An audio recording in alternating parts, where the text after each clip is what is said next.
വാക്സിനുകളെ പറ്റി ഇന്ന് പലതരത്തിലുള്ള ദുഷ്പ്രചരണങ്ങളും നടന്നുകൊണ്ടിരിക്കുന്ന ഒരു കാലഘട്ടമാണ്. ഒരുപാട് ആളുകൾ അതിന്റെ പിന്നാലെ ഊർജം ചെലവ് ചെയ്യുന്നുണ്ട്. അതിൽ വല്ല കഴമ്പുമുണ്ടോ? വാക്സിനുകൾ എന്ന് പറഞ്ഞാൽ പല രോഗങ്ങൾക്കുമുള്ള വാക്സിനുകൾ ഇന്ന് ലഭ്യമാണ്, നിലവിലുണ്ട്. അതിൽ വളരെ റീസെന്റായിട്ട് വന്ന പുതിയ പുതിയ വാക്സിനുകളെ പറ്റി അല്ല ഞാനിവിടെ പറയാൻ പോകുന്നത്. കാരണം അതിനെപ്പറ്റി ഇനിയും പല സ്റ്റഡികളും നടക്കേണ്ടിയിരിക്കുന്നു. എന്നാൽ ടൈം ടെസ്റ്റഡ് ആയിട്ടുള്ള പല വാക്സിനുകളുമാണ് നാഷണൽ ഇമ്മ്യൂണൈസേഷൻ പ്രോഗ്രാമിന്റെ ഭാഗമായി ഗവൺമെന്റ് സൗജന്യമായി PHC വഴിയായിട്ടും സ്കൂളുകൾ വഴിയായിട്ടും മറ്റും കുട്ടികൾക്ക് കൊടുത്തുകൊണ്ടിരിക്കുന്നത്. അതിനെപ്പറ്റിയാണ് ഞാൻ പറയുന്നത്. ഈ വാക്സിനുകളെല്ലാം തന്നെ അത് വളരെ ആവശ്യമുള്ളതും ഈ ഊതിവെറുപ്പിച്ച് പറയുന്ന രീതിയിലുള്ള കോംപ്ലിക്കേഷനുകളോ അല്ലെങ്കിൽ അതിന് തകരാറുകളോ ഉള്ളതും അല്ല. വാക്സിനേഷൻ മൂലമാണ് പല രോഗങ്ങളും ഇന്ന് ലോകത്തുനിന്ന് കാണാതായിട്ടുള്ളത്. സ്മോൾ പോക്സ് പൂർണ്ണമായിട്ടും ഈ ലോകത്തിൽ നിന്നും ഇറാഡിക്കേറ്റ് ചെയ്ത് കഴിഞ്ഞു. നമുക്കറിയാം അത് വളരെ അപകടകാരിയായ ഒരു രോഗമായിരുന്നു. മരണത്തിലേക്ക് നയിക്കുന്ന അത്രയും സീരിയസ് ആയിട്ടുള്ള ഒരു രോഗമായിരുന്നു സ്മോൾ പോക്സ്. അത് വാക്സിനേഷനിലൂടെ ലോകത്തിൽ നിന്നും തുടച്ചു നീക്കപ്പെട്ടു. അതുപോലെ ഏകദേശം ഒട്ടുമിക്കവാറും തുടച്ചു നീക്കപ്പെട്ടിട്ടുള്ള ഒരു രോഗമാണ്, അതായത് ഇൻഷുറൻസ് വളരെ കുറയ്ക്കപ്പെട്ടുള്ള ഒരു രോഗമാണ് പോളിയോ. ഒരു 19 കൊല്ലം മുമ്പ് ധാരാളം ആളുകൾ പോളിയോ ബാധിച്ച് അംഗവൈകല്യമുള്ളവരായിട്ട് നമുക്ക് കാണാമായിരുന്നു. എന്നാൽ ഇന്നത്തെ ജനറേഷനിൽ അങ്ങനത്തെ സംഭവങ്ങളെ നമുക്ക് കാണാനില്ല. വളരെ കുറവാണ് ഇൻഷുറൻസ്. ഇതുപോലെ മറ്റു പല രോഗങ്ങളും, ഡിഫ്തീരിയ ഓൾമോസ്റ്റ് കാണാതായ രോഗമാണ്. ഇപ്പോൾ ചില സ്ഥലങ്ങളിൽ നിന്ന് വീണ്ടും പൊങ്ങി വരുന്നുണ്ട് വാക്സിനേഷന്റെ എടുക്കാത്തതിന്റെ പേരിൽ. അപ്പോ വാക്സിൻ എടുത്താലുള്ള ഗുണങ്ങളും എടുക്കാതിരുന്നാലുള്ള ദോഷങ്ങളും വെച്ച് നോക്കുമ്പോൾ എടുക്കാതിരുന്നാൽ അത് സമൂഹത്തിന് ഹാനികരമാണ്. പിന്നെ ഇതിനെപ്പറ്റി പലതരത്തിലും ഇതിന് ഒരുപാട് സൈഡ് എഫക്റ്റുകൾ ഉണ്ടെന്നും കോംപ്ലിക്കേഷനുകൾ ഉണ്ടെന്നും അത് കാരണം ഒരുപാട് മരണങ്ങൾ ഉണ്ടെന്നുമെല്ലാം ഊതിപ്പെരിപ്പിച്ച കണക്കുകളാണ് പറയുന്നത്. ഒരു വാക്സിൻ എടുക്കുന്നത് വഴി 1-2 ദിവസത്തേക്ക് പനിയോ അല്ലെങ്കിൽ ഒരു വേദനയോ ഒക്കെ വരിക എന്നുള്ളത് സ്വാഭാവികമാണ്, അത് വരേണ്ടതുമാണ്. അത് വാക്സിൻ എഫക്ട് ചെയ്തു എന്നുള്ളതിനുള്ള തെളിവാണ്. പിന്നെ വാക്സിൻ കാരണം മരിച്ചു എന്നെല്ലാം പറയുന്നത് അതെല്ലാം പലപ്പോഴും അന്വേഷിച്ചു നോക്കിയപ്പോൾ ഇല്ലാത്ത കാര്യങ്ങളും അല്ലെങ്കിൽ മറ്റെന്തെങ്കിലും കാരണം കൊണ്ട് ഉണ്ടായ മരണങ്ങൾ ഇതിന്റെ പേരിലേക്ക് എഴുതുന്നതും ഒക്കെയാണ്. ഒരു പ്രാവശ്യം ചക്ക വീണപ്പോൾ മുയല് ചത്തു എന്ന് പറഞ്ഞതുപോലെ ആ ചക്ക വീഴുമ്പോഴെല്ലാം മുയല് ചാവും എന്ന് പറയുന്നത് പോലെ അതുമായിട്ട് അസോസിയേറ്റ് ചെയ്യുന്നത് പോലെയുള്ള ഒരു കൂട്ടിപ്പറച്ചിൽ മാത്രമാണ്. പിന്നെ ഏറ്റവും കൂടുതൽ വാക്സിൻ വിരുദ്ധ പ്രവർത്തനങ്ങൾ ഏറ്റിട്ടുള്ളത് മുസ്ലിം സമുദായത്തിനെയാണ്. അത് ഇസ്ലാമിക വിരുദ്ധമാണെന്നും വിശ്വാസത്തിനെതിരാണെന്നും എല്ലാമുള്ള പ്രചരണങ്ങൾ നടക്കുന്നു. അതിൽ വല്ല കഴമ്പുമുണ്ടോ?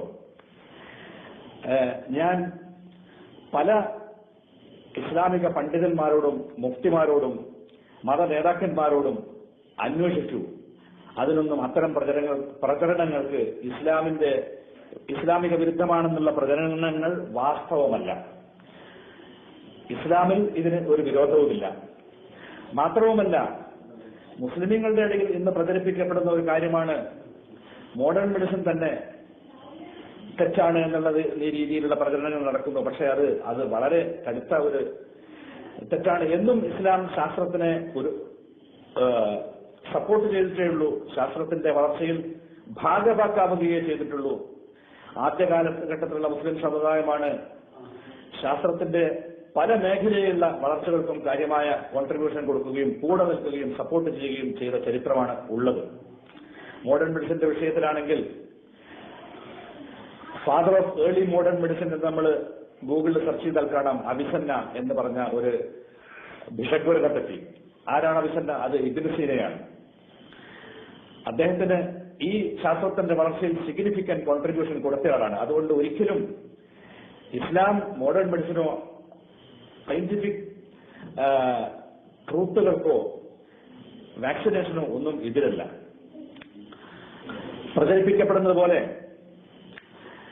ഉള്ള കാര്യങ്ങളല്ല വാസ്തവത്തിൽ നമ്മളുടെ ഒബ്സർവേഷനിൽ മറിച്ചാണ് കാണുന്നത്. വാക്സിൻ എടുക്കാത്ത പല ആളുകൾക്കും രോഗങ്ങൾ വന്നതായിട്ടും മരണം വരെ സംഭവിച്ചതായിട്ടും ധാരാളം കേസുകൾ നമ്മളുടെ മുന്നിൽ നേർക്കറിവുള്ള കേസുകൾ സംഭവിച്ചിട്ടുണ്ട്. അതുകൊണ്ട് തീർച്ചയായിട്ടും ഈ ഒരു ദുഷ്പ്രചരണത്തിൽ നിന്നും എല്ലാവരും വിട്ടുനിൽക്കണമെന്നും പിന്തിരിയണമെന്നും ഇത് സ്വാർത്ഥ താല്പര്യത്തിന്റെ പേരിൽ മാത്രം തടക്കപ്പെടുന്ന ചില വസ്തുതകളാണെന്ന് തിരിച്ചറിയണമെന്ന് അഭ്യർത്ഥിക്കുന്നു. പിന്നെ ഈ എതിർക്കുന്ന ആളുകൾ പല വിശ്വസിപ്പിക്കുന്ന തരത്തിലുള്ള പല കളികളും ചെയ്യുന്നു. അതെല്ലാം അറിവില്ലാത്ത ജനങ്ങൾ അതിലെല്ലാം പെട്ടുപോവുകയും ചെയ്യുന്നു. അതായത് പല വെബ്സൈറ്റുകളും ബ്ലോഗുകളും മറ്റും ഉണ്ടാക്കി അതിലുണ്ട്, ഇവിടെയുണ്ട്, ആ വീഡിയോയിലുണ്ട്, യൂട്യൂബിലുണ്ട്, അവിടെ പറഞ്ഞിട്ടുണ്ട്, ഇവിടെ പറഞ്ഞിട്ടുണ്ട്. അവിടെയും ഇവിടെയും വ്യക്തികൾ പറയുന്നതിനൊന്നും ശാസ്ത്രത്തിന്റെ മുന്നിൽ യാതൊരു വിലയുമില്ല. ശാസ്ത്രത്തിന്റെ മുന്നിൽ മോഡേൺ മെഡിസിനിൽ ഒരു മരുന്ന് പുതുതായിട്ട് കണ്ടുപിടിക്കുകയാണെന്നുണ്ടെങ്കിൽ, ഒരു വാക്സിൻ ഉണ്ടാക്കുകയാണെങ്കിൽ അതിന് ഒരുപാട് നിരീക്ഷണങ്ങൾ നടത്തിയിട്ടാണ് ഇതെല്ലാം പുറത്തു കൊണ്ടുവരുന്നത്. ഒരു മരുന്ന് പുതിയതായിട്ട് ഇറക്കുന്നുണ്ടെങ്കിൽ അത് ആദ്യം ലബോറട്ടറി സ്റ്റഡികൾ നടത്തും, ആനിമൽ സ്റ്റഡീസ് നടത്തും. അതൊക്കെ കഴിഞ്ഞ് അവസാനമാണ് അതൊക്കെ സേഫാണെന്ന് കണ്ടതിന് ശേഷം മാത്രമേ അത് ക്ലിനിക്കൽ ട്രയലിന് വേണ്ടിയിട്ട് ഇറക്കാറുള്ളൂ. അത് തന്നെ ക്ലിനിക്കൽ ട്രയൽ തന്നെ എന്താണ്, അവിടെ സംഭവിച്ചു, ഇവിടെ സംഭവിച്ചു, ഒരാൾക്ക് സംഭവിച്ചു, രണ്ടാൾക്ക് സംഭവിച്ചു എന്നുള്ളതൊന്നുമല്ല. ആയിരക്കണക്കിന് 10,000-കണക്കിന് ആളുകളെ റിക്രൂട്ട് ചെയ്ത് റാൻഡമൈസ്ഡ് ക്ലിനിക്കൽ ട്രയലുകൾ, ഡബിൾ ബ്ലൈൻഡഡ് റാൻഡമൈസ്ഡ് ക്ലിനിക്കൽ ട്രയലുകൾ നടത്തി, അതും മൾട്ടി സെൻട്രിക് ട്രയലുകൾ നടത്തിയിട്ടൊക്കെയാണ് ഓരോ കൺക്ലൂഷനിൽ എത്തുന്നത്. മൾട്ടി സെൻട്രിക് ട്രയലുകൾ മാത്രമല്ല, ലോകത്തിന്റെ പല ഭാഗത്തു നിന്ന് ഇൻഡിപെൻഡന്റ് ആയിട്ട് ഇൻവെസ്റ്റിഗേറ്റിംഗ് അതോറിറ്റികൾ നടത്തിയ സ്റ്റഡികൾ, അതിന്റെ പബ്ലിക്കേഷനുകൾ, അങ്ങനത്തെ മൾട്ടിപ്പിൾ പബ്ലിക്കേഷനുകളുടെ റിസൾട്ടുകളെ മെറ്റാ അനാലിസിസ് നടത്തിയിട്ടൊക്കെയാണ് ഒരു കൺക്ലൂഷനിൽ എത്തുന്നത്. അത് ഒരു പേപ്പറിൽ വന്നു, അല്ലെങ്കിൽ ഒരു യൂട്യൂബിൽ വീഡിയോ ഉണ്ട്, ഒരാൾ പറഞ്ഞു, അയാൾ പറഞ്ഞു എന്ന് പറയുന്നത് പോലുള്ള ഒരു സംഭവമല്ല. 10,000-കണക്കിന് ലക്ഷക്കണക്കിന് കേസുകളിൽ നിന്നും കിട്ടിയ അനാലിസിസ് റിപ്പോർട്ടുകളാണ് അവസാനം ഈ മെറ്റാ അനാലിസിസിലൂടെ നമുക്ക് കിട്ടുന്നത്. അത്തരം ഒരു സൂക്ഷ്മതയോടുകൂടിയുള്ള ഒരു സയന്റിഫിക് പ്രോസസ്സിലൂടെയാണ് ഇത്തരം റിസൾട്ടുകളെ കൊണ്ടുവരുന്നത്. ഇത് തീർച്ചയായിട്ടും മാനവകുലത്തിന്റെ നന്മയ്ക്ക് വേണ്ടിയിട്ടുള്ളതാണ്. ഇനി ഈ കോടതിയെ സമീപിച്ചു, കോടതി നിർബന്ധ ആക്കരുത് എന്ന് പറഞ്ഞു എന്നെല്ലാം പറയുന്നത് ചില ഗിമ്മിക്കുകളാണ്, ജനങ്ങളെ പറ്റിക്കാൻ വേണ്ടിയുള്ള ചില ഗിമ്മിക്കുകൾ മാത്രമാണ്.